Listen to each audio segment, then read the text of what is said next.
Hello everyone and welcome to another episode of the WCG Podcast. My name is Brendan Scott, this is Matt White. On today's episode we're going to review the first test match and we're going to actually preview the second test match as we're actually filming this on the day of the second test match. That's how busy we are, media commitments and all that, we're just should still be asleep, but anyway. Yeah, well, you will be asleep later. No, you'll be asleep after you get knocked out. We'd just like to thank our major sponsor, Harley Cranes, who have been supporting us for 2 or 3 years now. A few years now. Adam and the team there at Harley Cranes, good people, and thank you for sponsoring us once again. All right, let's dive into it. So, Matt's 11 had a resounding win in the first... Oh, no, that's right, they didn't. They got flogged. Oh, well. Matt's 11 got flogged for those of you playing at home. Matt's 11 were bowled out for 45. Matt White top scored with 20. B Scott, 3 for none. Brendan's 11 then replied with 156. B Scott, 66. Harry Dean, 2 for 8. That meant that Brendan's 11 took a 111 run lead into the second innings. And then Matt's 11 were bowled out for 99. Michael Johnson top scoring with 33. George Paneras taking 3 for 8. Brendan's 11 thumped Matt's 11 by an innings and 12 runs. Matt, what went wrong? Well, by the sounds of it, it's going to happen to you today because half your players are at the pub, didn't get home till 5 o'clock in the morning. I have one player that might be failing a Pepsi challenge, but we'll worry about that. Let's worry about what happened. What went wrong in the first test match? When people get home at 5 a.m. in the morning, half the squad, that's not going to be good for the next day. The lead up was a bit shaky. I think Shape was iffy about whether he's going to turn up or not. He had things on. He got there, but some of the other players that turned up there were they're a bit worse for wear. So they didn't get much sleep. So I think from an attitude point of view, that's where we really won it, didn't we? Oh, definitely. We didn't turn up with an attitude at all. It was pretty disgraceful, to be quite honest. And quite a few of the boys got told put it that way. So. Yeah, they were put on notice, and I think we can expect a better showing today. We'll put it this way, everyone is as keen as today. No one went out last night, and everyone's ready to go. So, Matt's 11 were in trouble early, for those of you who watched the footage of the match, and the skipper walked out and made a brisk 20, and was looking good, and then talk us through what was going through your mind when you saw George pluck it at the end. We'll put it this way, I was on for 100 and I was really liking how it feeling. Could have, should. And George pulled something out of his arse as he normally does. His nickname is Tin Arse, so that's George's nickname. So don't let him talk down to you like that. He might do it again today. Yeah, no, mate. That was a big moment, wasn't it? Because you were just starting to wrestle. I think it was. Well, only been in for 12. Yeah, so only been in for 2 overs. And was already on 20. You brought it back to about 4 for 30 odd, I think it was from memory. So, he was starting to get a roll on. But that was a big moment. And then from there on in, the house kind of fell down pretty quickly, didn't it? That's correct. So bowled out from. We'll go back to the toss now. It was. It was a green deck. It had a bit in it. Yes. Hindsight's a beautiful thing. Would you have done anything different, or would you have still won the toss and batted? Oh, looking back on it now, I was it's I was umming and ahhing whether to bowl or not, and I thought, great toss to lose. Yeah, great toss to lose. That's what I said. Mate, I've told him about 17 times since. Brendan hasn't had a loss in the toss for about a year and 2 years. About 2 years. 2 years. And so if I was ever going to lose one, that's the one I wanted to lose. So you're lucky there, bud. Yeah. I would have batted. Yeah. Well, history says win the toss and bat. So because you get on the beers too much, and then it's hard to bat at the end of the day. So yeah. Look, hindsight's a beautiful thing, but I would have won the toss and batted anyway. So as I said, it was a good toss to lose. And then it definitely had a bit in early. Henry Perinara picked up 3 for 4 as well. And when you're 4 for 10 on the opening morning of the test match, but everyone, people, our batsmen top order just didn't apply themselves. Just not thinking really, to quite honest, and just giving their wickets away. Really, you didn't bowl us out, or we gave you the wickets basically. Contentious, but if you say look, I think we go back to that attitude thing. Don't we? A few of the players that rocked up, some of your bigger players, it was you think of MJ. Yes. hoiking one outside the off stump at 1 for 10. That's right. And second ball. yeah. But he applied himself in the second innings, so good on him. So we end up making 156 after that, and that's, I guess, you're coming out looking for early wickets, and then if when I make 60 odd, bowl either. It was just the whole day wasn't good. I thought you bowled okay, but no, I think bowl a lot better. I think if there's a lesson to be learnt today, it's that you've got to make me play early. I love nothing more than to just leave it, let it go. Just get the pace of it, That's what I say to all our players. Like, every batsman has to play early. Yeah, you got to make them play. Yeah, that's just the golden rule, isn't it? So yeah, when I was dismissed for 66, I think it was 0 for 73 at that stage. We've got 9 wickets in the shed, and we're ahead by 28 runs. You're pushing the proverbial shit over the line after that. Exactly. You've got to, I think we lost 9 for, was that 73? So about 83. So we lost the remaining 9 wickets for 83 runs, but because we were ahead already by 20 odd, that stretched to 100. And when you're trailing by 100 on the first innings, no, it's not going to work. You've really got to make 200 to be able to even have a shot. Yeah, to have a shot at something. I mean, even 50 or 60 back in the old days would have been enough, but now on better surfaces, that's not enough. It's right. But you never know. Yeah. But in the second innings, it was a better response with the bat for Matt's 11. They made 99, but they batted for about 42 overs from memory. Johnson top scored with 33 off 108 rocks, so he's got the ability to absorb pressure, let it go, and he showed what he was capable of then. So maybe that's a positive to take into the second test. I mean, he's a senior player, and he's been told that, and he needs to basically turn up with a better attitude. Well, he should be. Well, he should be on the highway at the moment. Well, he's not. He's trying to be dramas. Are you driving, Sam? I think you're driving. If you're not driving, Sam, you're going. You were given a bit of an incorrect decision by the looks of it. It looks like it came off your arm when you walked in at number 2. So that was, and then Shafe got out not long after, and again 3 for 13, trailing by 100. That's right. You're gone, and then it just eventually. Although you showed some fight, eventually the house fell over. Yeah, that's right. So bowled out for 99. That means Brenner's 11 won the first test by an innings and 12 runs. So we're up 1-0.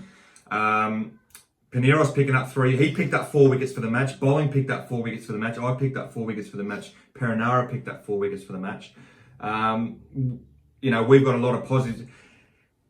What are the positives that you will take into the second test from the first test? Out of the shitstorm that was that first test for you? Well, it's plain and simple. What better attitude? That's all we need. Yeah, that's it. We got the talent, but our attitude needs. Well, Hamida's woken up on game day with the big game day post, so that's a start. That's the vice skipper because that actually didn't happen last game. No, because he was getting his 1 hour sleep. So yeah, that's done and dusted. Brennan's 11 take a 1-0 series lead into the second test match, which is today. Now, we have 2 players out, 1 player out from each side. Henry Perinara is not available today. He is back in New Zealand, so Clinton Cowan comes in to make his test match debut. That's a big loss for us. Henry's a big loss. He didn't make any runs in that first test, but in the field he just stopped everything, and he took 4 wickets. He was fantastic with the ball. He offers something a little bit different with coming left arm over the wicket. So that's a big loss for us. Not to dispel Clinton's cricketing ability, but Henry Perinara, former Sport International, Clinton Cowan. We might have lost a wee bit, but we gained in the photography stakes and in the footage stakes. So we'll have better footage for the second test match. That's a big loss for us. But we'll overcome that. He'll just come straight into a Brennan's 11 culture that just knows how to win. Yeah, well, we'll put it this way. I'm glad Clinton's playing, not Henry. Yeah. And then for Matt's 11, they've also got 1 man out. They've got Jake Asachi, who's unavailable for today's match, and that means that Joel Wodjick will make his test match debut at the WCG, and it will be his first appearance at the WCG since the Australia Day Big Bash in season 1. So it's been a lengthy period out for the big man. How do you see that change? Good. Very positive. Joel can play cricket. He's a good cricketer. yet again, he hasn't seen how it all is now, but it's a lot easier than what it used to be. Well, exactly. That's yes. He was making runs on some ordinary wickets. Yeah. So you think on a better batting surface, he'll go well. He'll go well. Yeah, he brings a lot of enthusiasm. He's good in the field. So I think in that balance, that's a bit of a victory for you heading into the second test match.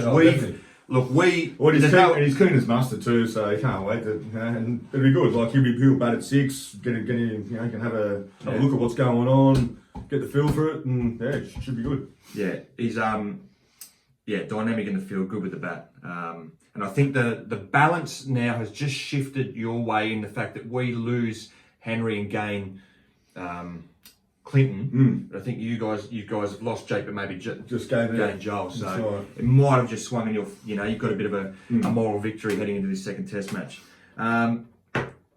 What are you going to do differently apart from the attitude? What do you reckon is going to be different we have a different in this second test match? Definitely a different batting lineup. So from my mail, you've got Daniel Arnold who are open. You've got Matt White at 2. Who's at 3 again?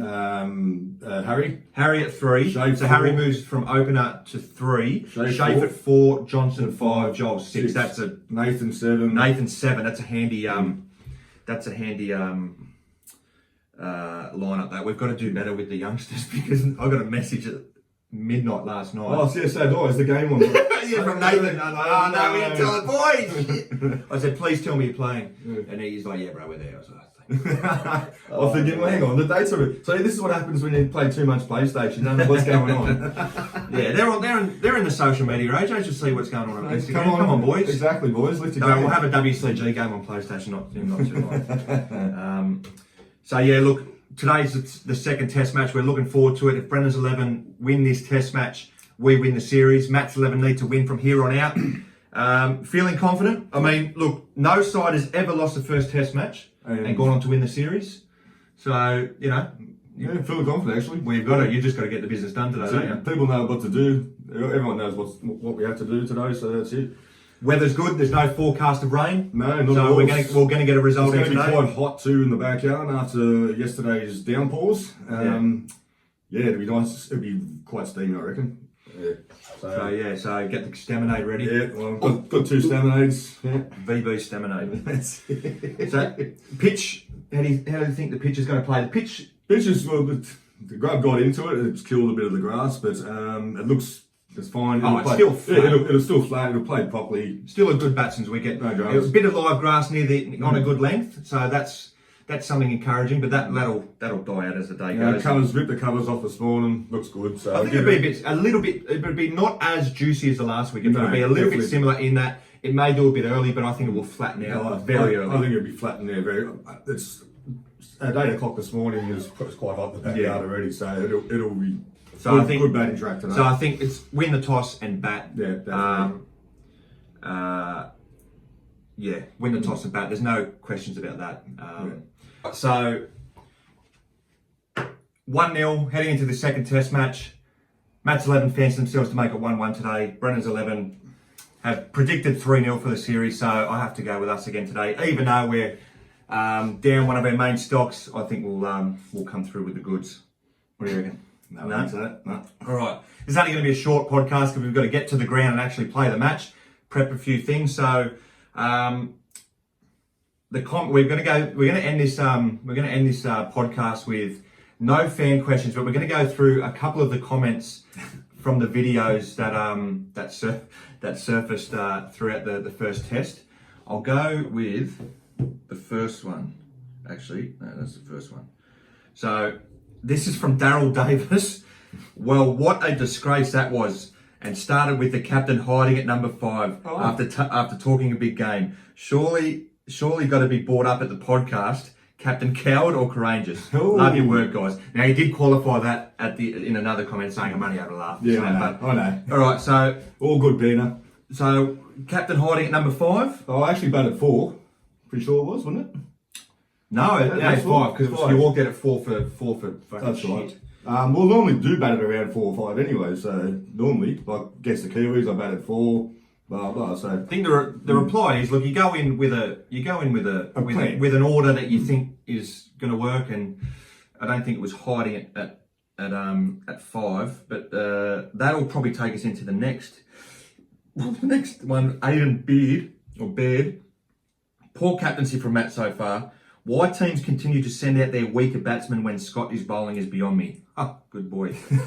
Matt needs to show some leadership and see off Scott himself to give his other batsmen a chance to settle in against the different bowlers, Johnson, Hancock and Schaefer, thrown to the wolves by their skipper. I say this all in good fun. Keep it up, guys. I think it's a bit of a backhand compliment, that, saying that you should be the one to go out there because you can. But have a look at who actually batted. Like Schaefer's no slouch with the bat. That's what I said as well. You got Johnson, Hancock, and Schaefer. And Harry. Like Harry's probably one of the best technical batsmen playing at the moment. Johnson and Hancock showed in the second innings what they're capable of. Hancock had a brilliant fighting knock. He made 18 and was in there for a while. The video was being edited to take out large chunks of nothing happening, but he, towards the back end of that second innings, Nathan Hancock batted for 6 maidens straight. There was rain coming, there was rain on the horizon, and the boys went, well, this is the only chance we've got of not letting Brendan win, so we'll try and bat it, and he did. He batted for a long time, and then Peter Fowler gave him one outside the off stump, and the poor bloke just nicked off at one. I felt sorry for him. But it was good innings. But yet again, like they're getting him towards 18 now. I want to give them a fair go too, you know. So in response to that, look, they're no slouches. White he batted at 2 in the second innings, and will bat at 2 again today. So he's taken it upon himself to deal with the Brennan's 11 juggernaut. So there's the response to that. And Abdullah Malik, one of our gold standard fans, he's always there. Big fan of the old Basher boys. Yeah, loves them. I've seen this movie before. Scott is a WCG legend and the master of balancing defence and attack. How have other players not learned from him? White's 11 literally made the same mistakes again and again. So I can charge $25 no, he might be needed, mate. $25 a session. But he's got a fair point. Literally made the same mistakes again and again. He's probably referring to just slashing outside the off stump. Yeah, like and we didn't bowl well either, as you said before. Didn't make you play when you. Well, that was the thing in the second innings. In the second innings, because we were so far ahead and had look, the rain came a little bit later, but there was threatening signs there. You know, we had nothing but time just to kind of just plug away, and eventually we broke his down. That's right. And the last comment, it came on one of the last videos from a bloke named Naj. He goes, "The commentating is so annoying." Well, shit. Oh, there you go. What are you going to do, bub? I'm not angry. You just broke my heart. No, he did qualify that again by saying it was the audio, this and that. So maybe we'll sort the audio out for you, Naj. But yeah, that initially broke my heart. You know, put so much time and effort into that, and then I thought I sounded like a young Richie Beno and a Mark Nicholas love child, but no, apparently not. Can't please everyone, mate. Yeah, you can't. All right, well that'll end this podcast for today. We're going to head to the ground now. It's go time in this second test match. Covers are off. Yeah, by the time this podcast will probably come out tomorrow after the match is won. So who's gonna be the happier? Me, trust me. We'll see. All right, guys. Thanks for your time, and we'll see you next time. Thank you. See you guys.